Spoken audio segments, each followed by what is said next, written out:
Let's go. Talk number 2 is called Redefining Good and Evil. I think that's an interesting title. That's why I put it in there. So at least I was interested in it.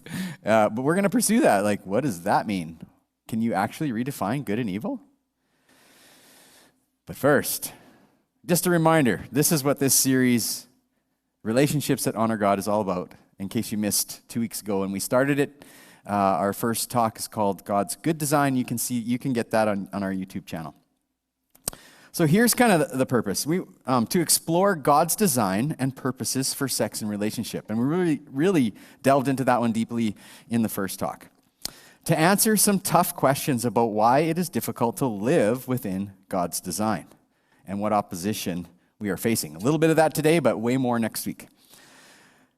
To give students practical tools that will help them navigate life in our highly sexualized culture. That's going to be a bit today and lots next week. And then finally, I hope this happens over the course of all of these talks, is to develop a habit. And it's asking these 2 questions. The first one, I think, is the most important. Does this, and by this I mean whatever you're thinking about, doing or whatever it is, does this honor God?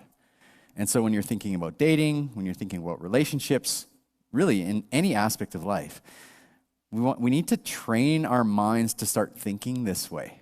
Because we often kind of omit that, because it's easier just not to think about, does this honor God? And some things are just kind of gray, right? It's hard. But most things, I would say, are pretty clear-cut when we start asking ourselves, does whatever I'm thinking about or whatever I'm thinking about doing, does this honor God? And then secondly, especially if it's with someone else or to someone else, does it honor them or dishonor them?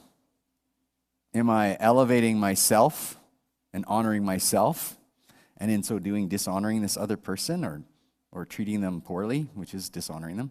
I think that's the second question we need to start thinking about, because the core of our faith is loving God. Jesus said it, right? Loving God and loving others. And so I think those 2 questions need to be in the background when we're making these decisions and choices and thinking about life and God's design especially. Okay, so that's what this whole series is about. And last week, this is where we left off. Sex and relationships were God's idea. This is why the whole talk was entitled God's Good Design. They're God's idea. All of these things. And so we talked about how often it gets confused, sometimes in the church. At least when I was growing up, I kind of told you my story of struggling with that. It just seemed like it was dirty. That is not how the Bible presents sex as God has given it as a gift. But it most certainly pushes back against sex being God. We don't worship it. We don't organize our entire lives around it. We don't identify ourselves primarily by it. Like, it is not our God. We don't worship it. We worship God of heaven. We worship Jesus. And finally, we landed on this kind of sex is a gift. It's God's gift to humans. He's given that. And we went through that whole thing, and I don't have to go through it. It's in our talk that's online, and you can catch it. So sex and relationships were God's idea, and He designed them to be used for our benefit and His glory. That's kind of the idea of honoring God. The best way we can do this is to honor God with our minds, so our thoughts, I guess mostly our thoughts, our ideas, even the way we think needs to honor God. Our bodies, right? Our Bible calls our bodies the temple. God lives in this temple. Which is what? Yeah. Our choices, right? And this is probably really focusing in on this series, is choices. Like, how does this honor God? Whatever I'm thinking or choosing, does it honor God? And then our actions, of course, right? Our behavior and what we do. So all these things we want to start thinking about, this is how we honor God. All right. Super quick, a reminder of the posture that we need in order to honor God. And so we went through just 3 things. I'm not going to go through them all like in depth. We're just going to cruise through them. The first is that we need to have a receptive heart. And this is kind of that heart that asks the question, do you really want to hear what God has to say? And so we read from Isaiah chapter 30, where the people are pushing back against Isaiah and going like, preach illusions. Tell us lies. This is what they want rather than the truth. And at the end, they're like, stop confronting us with God, the Holy One of Israel. Is that what they say? Like, we don't want to hear about God and what he says. Tell us stuff that makes us feel good. And they know it's lies. Isn't that crazy? But that's meant to do is expose something of the human condition that we all have. And if you think about it, we all would rather hear something good. And we have to kind of like, I'm using this word a lot, but train ourselves to, no, I need to hear the truth. Not just what makes me feel good. So the second thing after this receptive heart is we need this vital perspective, this worldview, this idea, and it's more than an idea, this promise that Jesus gives us in the book of John. It's in John 10:10. And he's talking about that the thief, which is Satan, comes only to steal, kill, and destroy. But Jesus says, I have come that you might have life and have it to the full, or have it abundantly. That's Jesus' promise. And so we have to have this mindset when we're thinking about things, especially sexuality, how it's turned and flipped upside down in our culture and how much pushback the church gets, or really someone who believes what God says and in his design, how much pushback there is. It's tough. And so we need to have that perspective going like, no, this is Jesus' promise. He's promising us fullness. And the last thing we need is this critical understanding, right? It's this idea that what is our purpose anyway? What are we here for? What is the meaning of life? Like to understand this core thing, this critical understanding, is that our purpose is to glorify or honor God and enjoy him forever. Right? I love the fact that it's not just to honor him. That's it, straight out. No, it's to enjoy God. Like that's the relationship part, that he's designed us to be in relationship with him. All right, and we have a couple of passages we went through. There's tons of passages. We just went through a couple. And the Romans 11 passage is everything comes from him. It exists by his power, and it's intended for God's glory. Everything.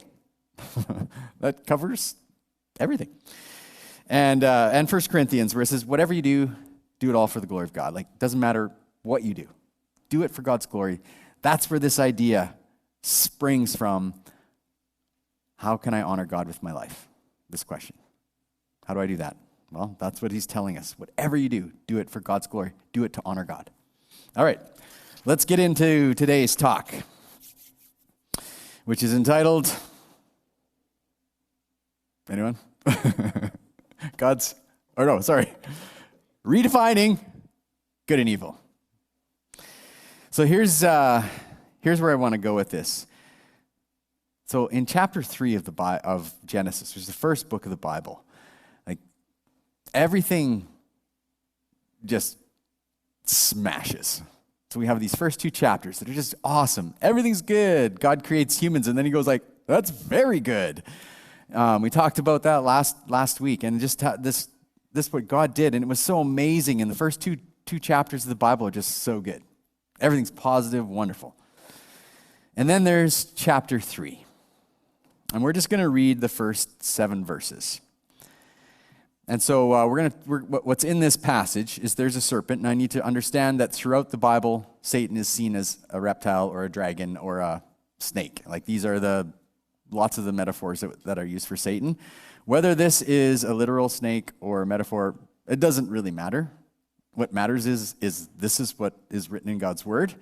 And what's getting exposed here is that we have an enemy, and he is looking to deceive us. And so there's an entity out there who is bound to destroy everything that God has built. And that, of course, Jesus refers to that in John 10:10. That's the thief. He's looking to steal, kill, and destroy. To only do that. That's it. All right, let's do this. Now the serpent was more crafty than all of the wild animals the Lord God had made. He said to the woman, which is Eve, by the way, did God really say, you must not eat from any tree in the garden. Notice how he phrased that. And so, of course, Eve responds, and she responds appropriately. The woman said to the serpent, we may eat fruit from the trees in the garden. But God did say, you must not eat fruit from the tree that is in the middle of the garden, and you must not touch it, or you will die. Second statement from this serpent, this enemy of God. You will not certainly die, the serpent said to the woman. And why is he going to say that? For God knows that when you eat from it, your eyes will be opened, and you will be like God, knowing good and evil. Ooh, he is crafty. When the woman saw that the fruit of the tree was good for food, pleasing to the eye, and also desirable for gaining wisdom, she took some and ate it. She gave some to her husband who was with her, and he ate it. And my question is always like, what was he doing while she was talking to the snake? It's like, what? Then the eyes of both of them were opened, and they realized they were naked. So they sewed fig leaves together and made coverings for themselves. And so what's happening here is chapter 2 ended with they were naked and completely unashamed. There was no shame, meaning, and it wasn't just physical naked. Everything was naked. Everything was open. There was no hiding, nothing that wasn't known. And then in chapter 3, everything changes. And so these fig leaves, the covering and everything, it is literal. I'm sure they did that, but it's also something bigger than that. Now, there's hiding. And if you keep going through the story, they actually went to hide from God. So what happens when we sin or disobey God is we have this shame. Shame entered the world when sin entered the world. And there's a desire in us to hide ourselves in the darkness rather than have the light expose what's in our hearts. So we hide because sin is in there, right? And we're ashamed. So everything went horribly wrong here. So I think there's something really important that we can learn from this little thing that's going on between the serpent and Eve. And so here's what I think has happened. And this isn't my idea. There's a number of different authors and speakers that have talked about this. But it's this idea that in this whole little section that we just read, what's happening is the serpent or Satan or the devil, whatever you want to call him, is redefining what is good and what is evil. And so by the end of it, when Eve is deceived, it's all flipped upside down so that eating from the tree that is forbidden is now good. That God is somehow bad or holding out on them, and not because, remember, he's like, you can be like God. And God knows this. And you can know good and evil like he does, right? So it's like mixed with some truth, but it's all meant to deceive and to destroy her and to steal something incredibly valuable, to steal that innocence, that purity that they had before sin entered the world, and to steal that magnificent relationship they must have had with God before sin entered the world. And so here's how I want to kind of go through this text. A little bit different. We're actually going to take, the three postures. I think that these three postures are under attack in this very section of Scripture. And then I'll show you how. And then we're going to apply that to today. So let's go. So here's the enemy's tactic. It's revealed to us in Genesis chapter 3. He's looking to redefine what is good and what is evil. So he begins by looking to harden our hearts. So he starts by, did God really say that? He starts by planting the seed of doubt by asking that question. And he asks the question in a way that isn't exactly what God said. There's one word that's different. It's this whole idea that you can't eat from any tree. Right? So there's a seed that he's planting there, and Eve responds appropriately. But she doesn't see what this serpent is doing. that he's actually got an entire plan. He's not just asking this question. He's leading her down this path of deceit. And so he starts by hardening our hearts. And you'll see with that the dialogue that he has, it's all meant to cause Eve not to trust God. God cannot be trusted. And when we start to doubt that God is trustworthy, what happens to our heart or our will or the core of who we are starts to harden, right? Just think of someone that you don't trust. You don't allow that person to know you into those close spaces that you are, right? That person's not trustworthy. Well, that's the same thing that happens inside of us when we start thinking that God isn't trustworthy. We start pushing him away, going like, no, it's not trustworthy.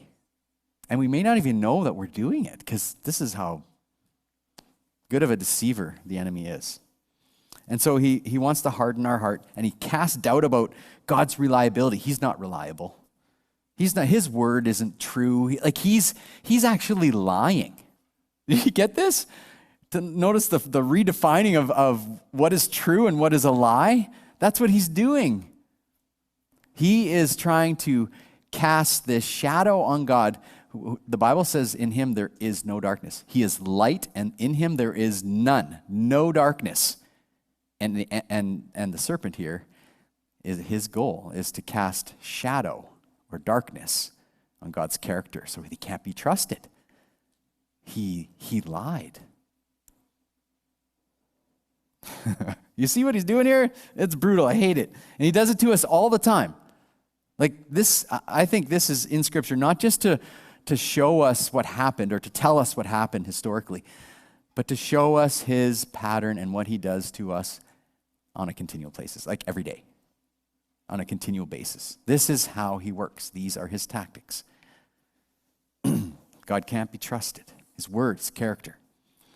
So secondly, he wants to shift your perspective, your view of who God is. He wants to shift it. So he uses that kind of first hardening of your heart so that he can get some traction to shift your perception of who God is. This amazing, awesome, good God. And he wants you to just say those words but not mean it. And then he doesn't care if you say the words. And so this is the shift that is unbelievable here. So in his deceit, the serpent takes God who is, as Christians, we know he is the giver. He's the giver of life. He's the creator of life. Like he's the most generous being that you can imagine, that you actually can't imagine because he's way beyond your imagination. He's a giver through and through. And the gospel shows us how much God is willing to give, like everything. But the enemy wants to turn that, and he wants us to think, just like Eve, God's a taker. He's holding out on you. I mean, do you see that? You will not certainly die, right? That's casting the doubt that God can't be trustworthy. And then what does he say? For God knows when you eat of it, your eyes will be opened. God's holding out on you. Your eyes are closed. He's saying you're blind. God created you blind. And she falls for it because he's the best deceiver, liar ever. And so here's thinking of John 10:10. The thief comes only to steal, kill, and destroy. Here's what's happening here. That God is becoming the thief. He's flipping it upside down. I'm not the thief. God is. That's what the serpent is doing here. Because the thief is a taker, right? That's what thieves do. They take. And so he, which is unbelievable, is sitting in the spot. Satan, the serpent, is sitting here going like, I'm the giver. He does that to us all the time. This is how he deceives us. And we believe him. This is why we fall. Continually. On repeat. That's the lie. God's the taker. Here's the lies that are meant to steal life from you. This is what's going on. So this is what's behind this accusation for Satan. God's holding out on you, right? You've heard that before. You've felt that before. I have. I felt that. That's the enemy tempting. That's the enemy twisting and trying to deceive me and you, us. That's what's going on when we feel like that about God, that he's somehow holding out on us. Or that, and I don't know, you know what, actually I did. When I was a young adult, late teen to young adult, I felt like this, that God was kind of that great cosmic killjoy, and the stuff in the Bible was just there to scare us, to make us live the way that he wanted us to live. And so it's just, that's the kind of the view I had. I didn't have it for very long, but it was enough that it hurt me. It doesn't take long, but that's the enemy's tactic. He wants to deceive us, to think God's just out there to wreck your fun. And I've heard that now from so many people, especially when I was going to university and all the conversations I had with people. That was one of the biggest pushbacks. But that's just not fun. Right? This is so much more fun. Again, that's the switch of roles, that the enemy is the giver, that he's giving us this. And God is the taker. He's taking away our joy and our fun. And then there's the idea that, and we're going to explore this next week, the shortcut, which is sin. This is what he's offering us. The enemy's offering us this shortcut, that's his sin. That it actually leads to the good life. So what he's offering you is like, this is what the good life looks like. First of all, he deceives us in what the good life actually is.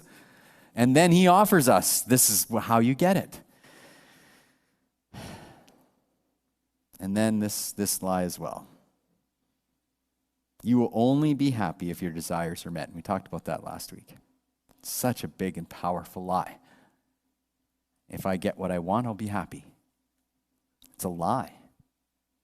And it's hard for us to even accept that as a lie, because we're like, everything in me goes like, no, that's not true. If I get what I want, I'll be happy. Like, seriously, there's so much pushback. And here's the idea. What the enemy is offering us is always a shortcut to something that God has actually given that is good. For instance, we're talking about sex and relationships. God's gift of sex is good. But Satan's offer is to take a shortcut. He's given you those desires. He's placed that all in you. He's actually made you a sexual being. That's part of your identity. It's not your main part of your identity. Otherwise, we've got some trouble. But it is one of the core parts, your sexuality. That's how he designed us.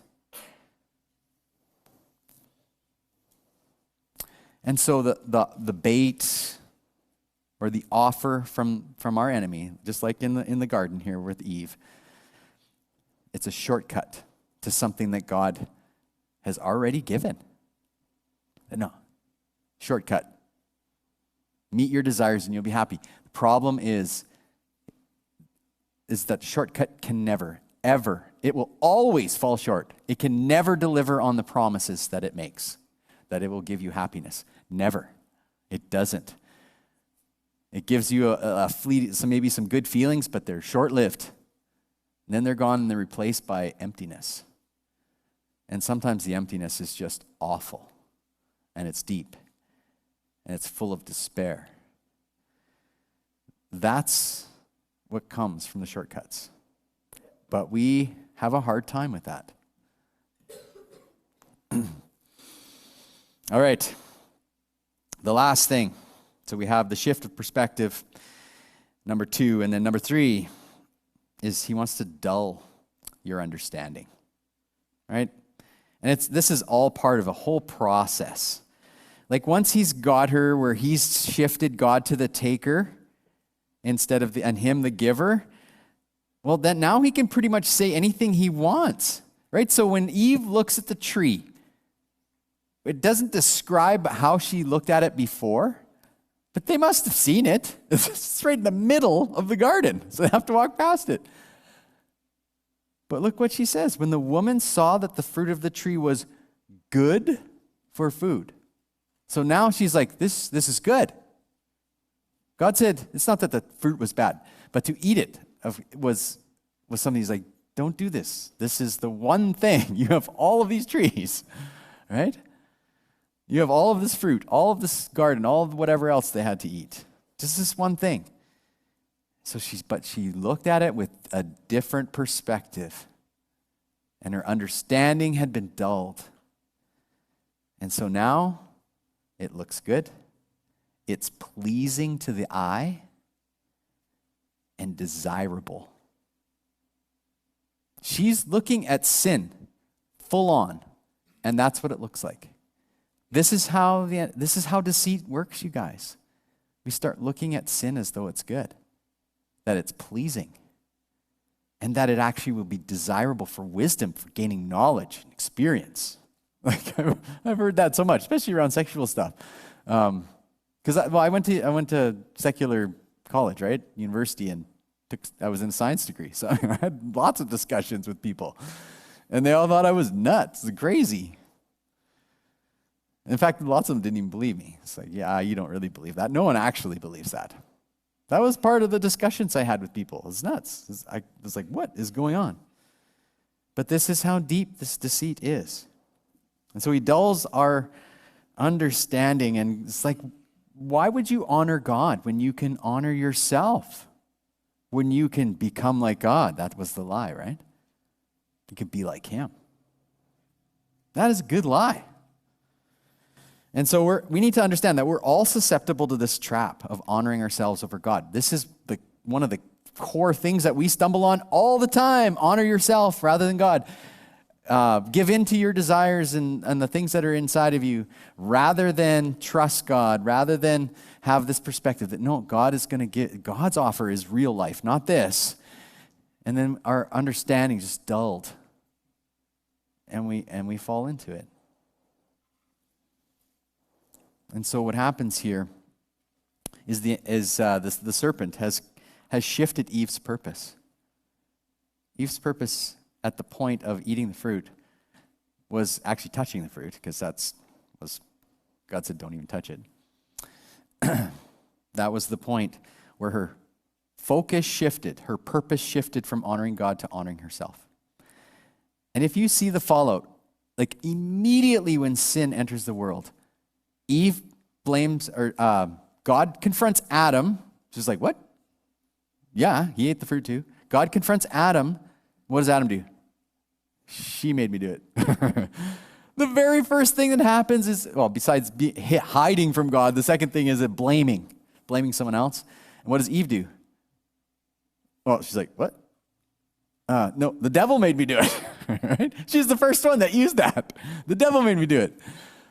They cast the blame away from me. It's shame that does that. And so now the focus is on fulfillment, on self, and fulfilling my own appetites and desires.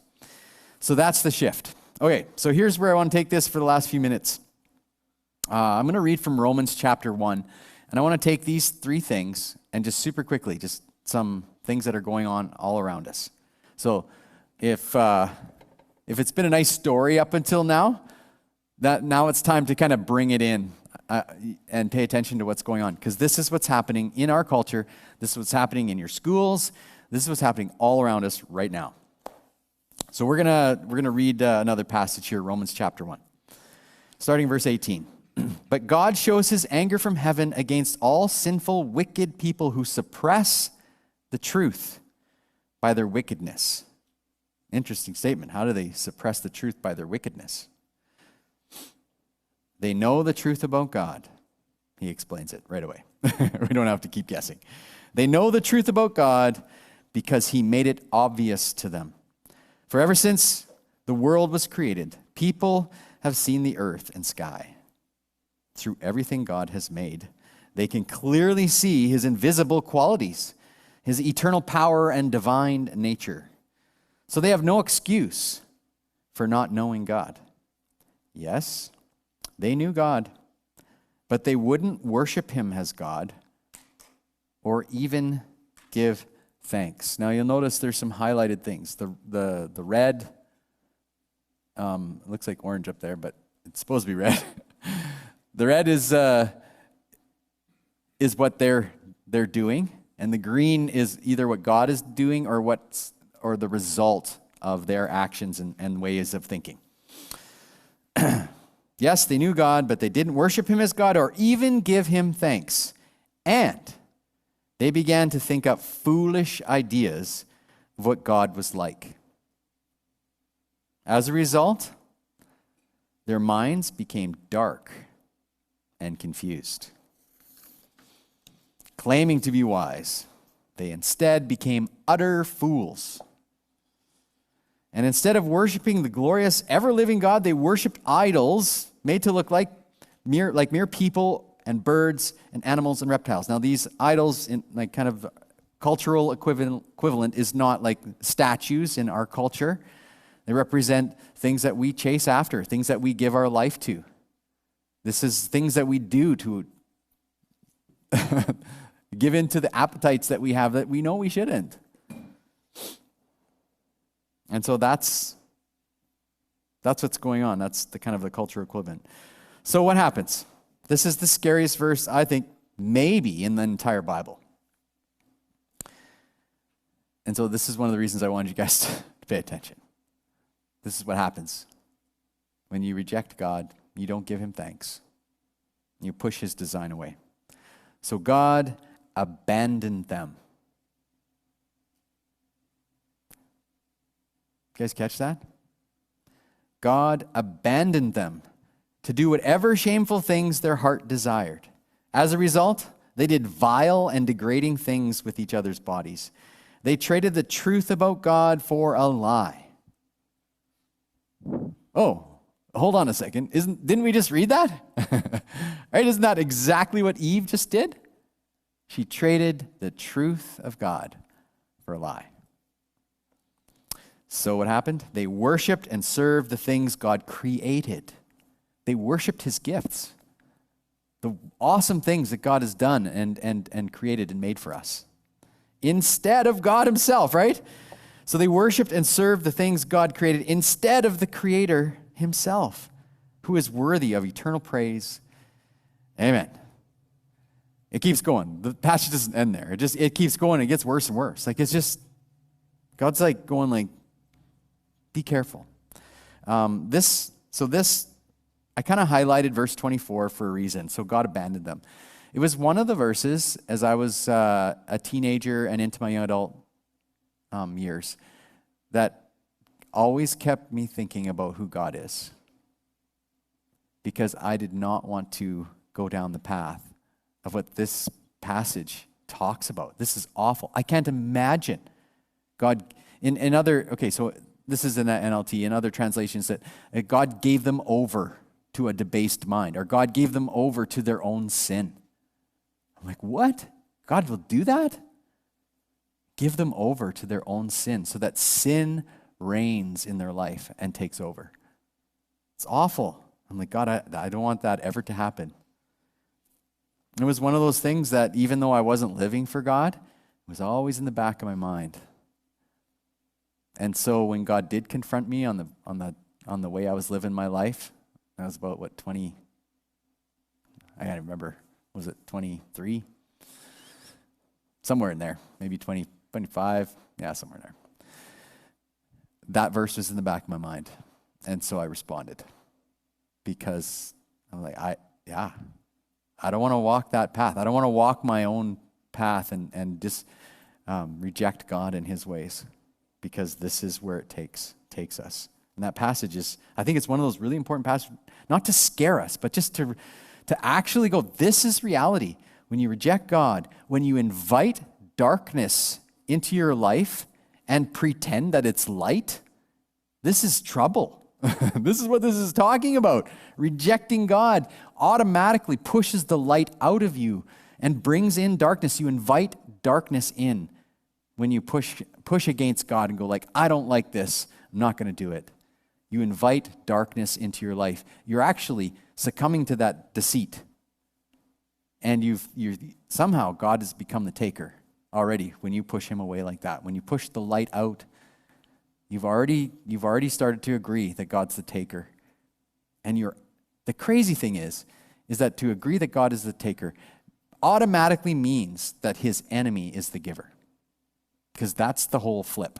All right, we got to keep going now. Now I got to cruise. That took longer than I had anticipated.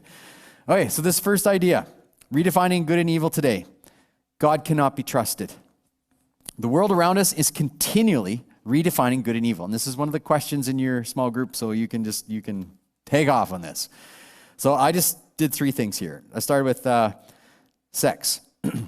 So this idea that God cannot be trusted with what is acceptable and what is not. Can't be trusted, right? That's the pushback from our culture. And, from people who just don't like that.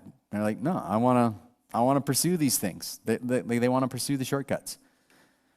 And we'll talk about this more next week, actually. But this is one of the things that's getting redefined. And here's the deal. This is how successful the enemy has been. That God's design is seen as restrictive, that it actually goes against our nature, which is quite the accusation, because God created us, right? And he gave us those desires. And so the pushback is actually that it's God's fault, that it's not natural for us to just wait until we're married with one man, one woman in a marriage relationship to have sex. It's not natural. That's huge in our culture. And it's actually seen as harmful. There's so much stuff out there right now talking about how harmful this is. And yet when you look at the statistics, it's mind-blowing. I don't have time to go there today. But it's just, what? Seriously? When we live in God's design, it is by far the most healthy and beneficial for us as a human race. All right, secondly, here's another one, sexual orientation. Now, I'm not talking about attraction. We're going to talk about that a little bit in the dating talk. Attraction, you don't control attraction, right? You don't decide who you're attracted to and who you're not. That's something else. And so if you're struggling with same-sex attraction or some other kind of attraction, just kind of chill for this one. That's not what I'm talking about. I'm talking about making this the primary source of your identity. So that's the whole idea of sexual orientation. So my primary identity is sexual. That's kind of the definition of what making sex or elevating sex or our sexuality to God, right? That's this core. Because if that's your primary identity, it also becomes your primary purpose. Because remember from our identity series, purpose and identity are linked. All right, so it's celebrated as ultimately being true to yourself. This is this idea, be true to yourself, what's inside of you, right? Who knows where that came from, what's inside of you, those desires, right? We don't know if they're necessarily good or evil. And lots of them are just feelings, and lots of them we can't understand or control. And so our culture has go like, oh, just celebrate, just give in to those things. That's your true self. That's the lie. And so what happens is God's design, just get this, like I've actually heard people say this, is immoral. It's like, what? How is that even possible? God's the one who came up with morality. And the accusation is that God's immoral, that his ways are immoral, intolerant, and oppressive when it comes to sexual orientation. So see the flip? Or last one I want to delve into here is gender. And it's probably right now the biggest one, but I'm not going to go down too far on this road. I just need to bring it up because this is important. So God, here's how I phrase this. I was careful to phrase this when it comes to gender. God's loving act of creating male and female is rejected. Now, the fact that he created them in the first place has been rejected. So, right? That somehow that we just evolved. Yet this one hurts me deep, especially with our teenagers, with the kids that are growing up in this, and it's so confusing. What did we just read? Their minds are darkened and confused. Yeah, that's what's happening. Things that people believe now, 10 years ago were scoffed at, going like, no one will believe that. And yet our culture just has swallowed all of this crazy stuff and push it as true. And this idea of God creating just male and female in all of the species, including humans, is completely rejected. Not by everyone, by the way. This isn't like a whole, but this is definitely part of at least a segment in our culture that's pushing really, really hard. And so what happens is God's view, which ends up being pushed on Christians, this is what happens, because we're aligning ourselves with God's view, this loving act of creating us, fearfully and wonderfully made, right? It becomes narrow, right? Narrow in all different ways. Bigoted. This is really weird. Hateful. And, again, here's the word again, oppressive. When Satan is successful, when the serpent is successful in redefining good and evil, this is what happens to good. Good is seen as oppressive.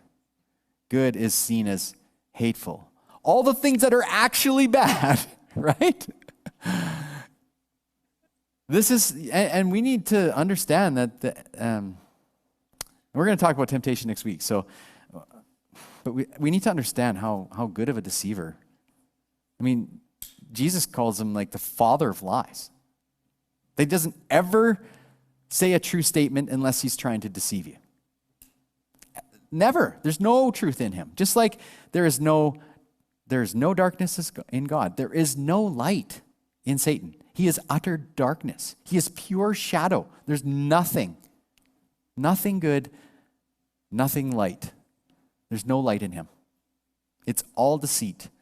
He's the thief. And so our text said, claiming to be wise, right? They're coming up with all this stuff, and we figured this stuff out. They became utter fools. Believing very silly things that when you were just a little kid, you could understand. This is what's happening. This isn't an opportunity for us to be angry at people who are experiencing this. There's something in our heart that needs to break for our culture. They've succumbed to something horrifying. They've rejected God and his design. And some of them not intentionally. They've just been brought up in that, like little kids who've just been brought up in the, drinking the Kool-Aid of whatever ideology or belief systems are going on. And it should break our hearts. They're people. God designed them. They're fearfully and wonderfully made too. But what we need to take away from this whole idea of redefining good and evil today, that God cannot be trusted, is when we reject God and his design, we are in great or grave danger.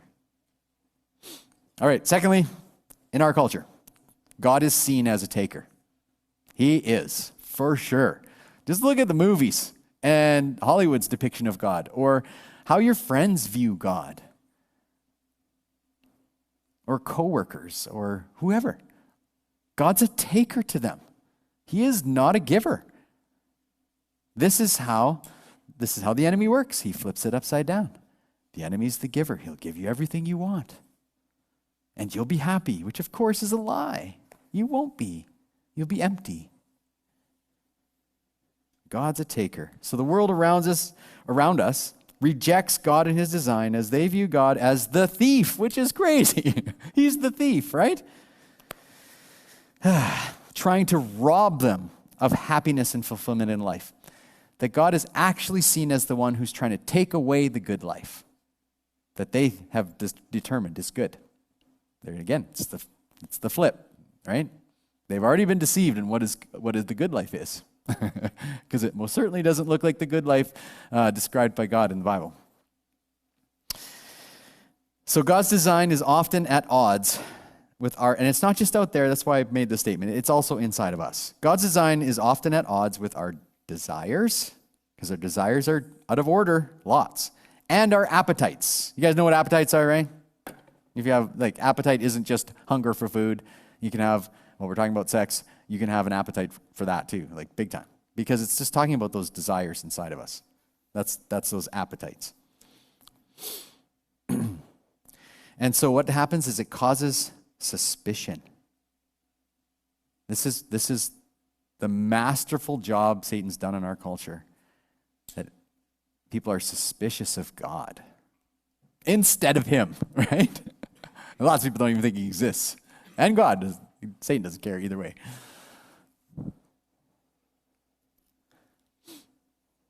So we start looking at God and his ways and his design.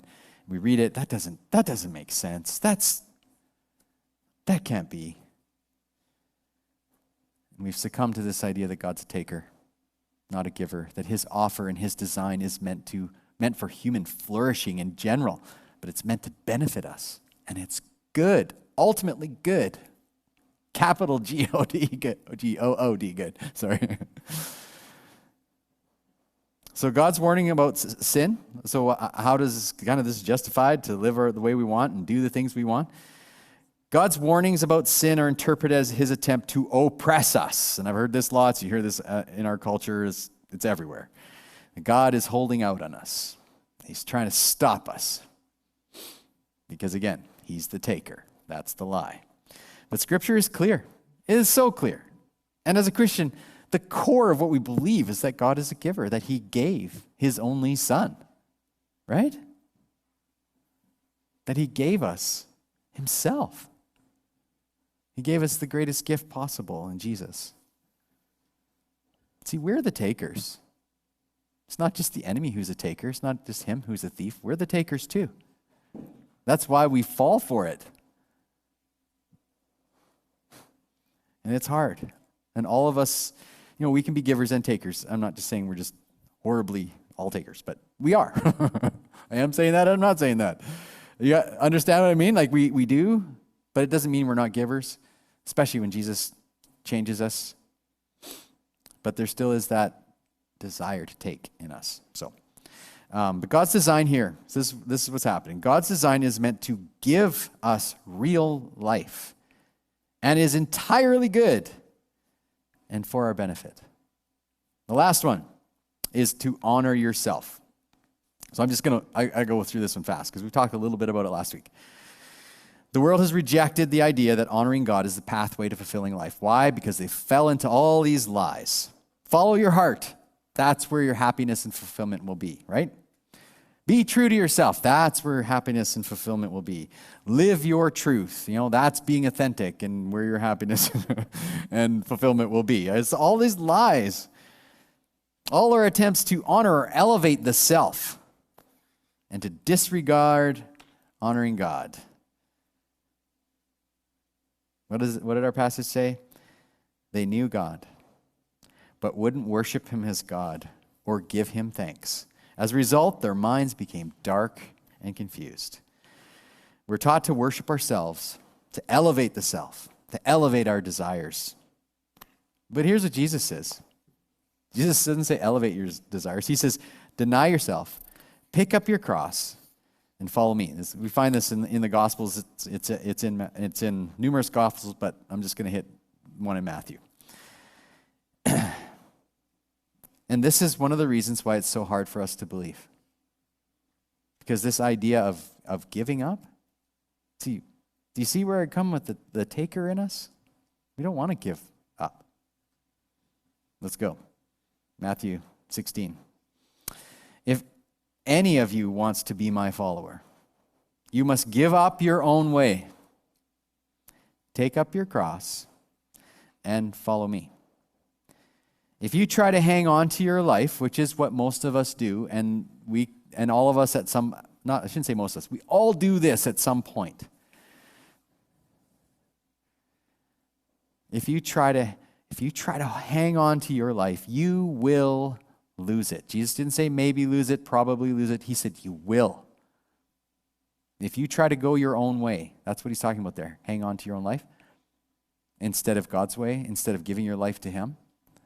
Inevitably, this will happen. You will lose it. But if you give up your life for my sake, this is Jesus talking, right? You will save it. Wow. It's like somehow our culture has taught us the opposite. And what do you benefit? So this is his reasoning. What do you benefit if you gain the whole world but lose your soul? Like, what good is it? If you get everything your heart desires, even all the evil desires it might have, What benefit? How will it benefit you if you lose your soul? Isn't that ultimately all you actually have? Everything else is going to be gone. Right? We live and then we die. There's nothing else that you can take with you from this earth. Is anything worth more than your soul? All right, it's time for small group pastime. Oh, wow. But here's what we need to walk away with. Little reminder. God and his word can be fully trusted, right? These three little statements are meant to help us push back against the lies. God and his word can be fully trusted. As sex and relationships were his idea, right? He dreamt them up, and it's part of his design. Secondly, God is a giver. I think this is the biggest one. This is the hardest one to wrap our mind around. We continually fall into this without even thinking.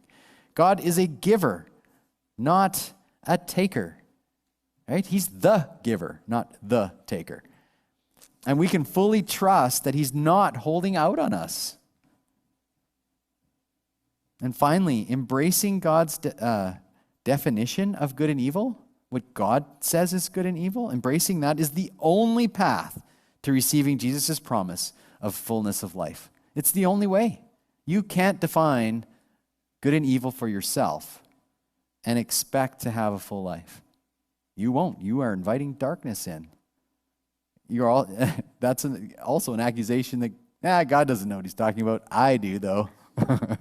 I've lived for 13 years. I know way better. It sounds silly, but that's what we do all the time. Jesus' offer of fullness of life. Here's where we got to go with this. Will we receive it by choosing to honor God, or reject it and choose to honor yourself and all that it entails?